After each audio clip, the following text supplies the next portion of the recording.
কি কম আৰু মানে এনেকুৱা লাগিছে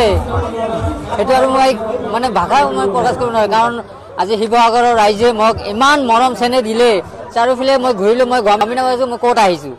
এনেকুৱা পৰিবেশ গতিকে মই বহুত বহুত ধন্যবাদ জনাইছো ৰংপুৰ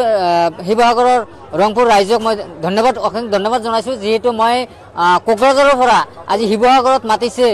ইয়াৰ কাৰণে আমি যে সকলোৱে আমাক মৰম চেনেহ দিছে ইয়াৰ কাৰণে মই কৃতজ্ঞ আৰু ধন্যবাদ জনাইছো তেখেতে যে সুগৈলি আসলতে মানুহে জানিব বিচাৰিছে সুগৈলি আসলতে কোন হয় সুগৈলি আল্লাহ একফালে মোক দিছে আনফালে মোক দিয়া নাই এইটো মোৰ কিন্তু মোৰ ঘৰ বাৰী নাথাকিব পাৰে কিন্তু সুগৈলি এটাই কি যেটো আল্লাহ মোক দিছে এই সম্পদ কোনেও কাঢ়ি ল'ব নোৱাৰে গতিকে বহুত ভাল লাগিছে মই ইয়াতে আহি গতিকে অসংখ্য ধন্যবাদ জ্ঞাপন কৰিছো ৰাইজক খেলিব কি কেনেকুৱা লাগিব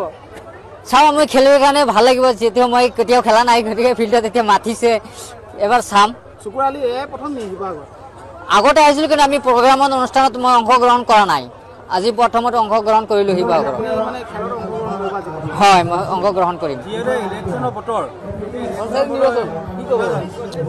নিৰ্বাচন আহিছে এতিয়া ৰাইজে সেইটো বিচাৰ বিবেচনাটো ৰাইজে কৰিব পঞ্চায়ত ইলেকশ্যনত কাৰণ উন্নয়নৰ ক্ষেত্ৰত ৰাইজে বিবেচনা কৰিব কাৰণ ৱাৰ্ড সদস্য কাউন্সিলৰ আছে জিলা পৰিষদ সকলোখিনি ৰাইজে এবাৰ বিবেচনা কৰি কাক দিলে ভাল হ'ব না বোলে এইটো ৰাইজে বিবেচনা কৰিব এইবাৰ জীৱনত সংগ্ৰাম আছে কৰি খাব লাগিব এতিয়া ধৰক মোৰ ঘৰ বাৰী নাই ভৱিষ্যত কি মোৰ লক্ষ্য নাই নেকি যে মই ঘৰ বাৰী নবনাম এনেকৈ ৰাস্তাত ধৰি কেইদিন থাকিম নিজৰ এটা কৰ্ম কৰি খাব লাগিব আপোনাৰ ধৰক সাংবাদিকসকলে মোক জেলত দুবাৰকৈ দিয়া মই ভিকাৰী বনাই দিছে বেয়া পাব নালাগে কিন্তু আপোনাৰ ধৰক সাংবাদিকে মোক জেলত ভৰাই দিছিলে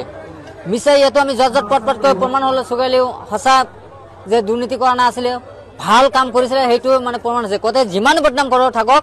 আপোনাৰ নিচিনা সাংবাদিকে যিমান বদনাম কৰি থাকক কিন্তু আমি সিমানে বৃদ্ধি পাইছে সিমানে আগুৱাই আছো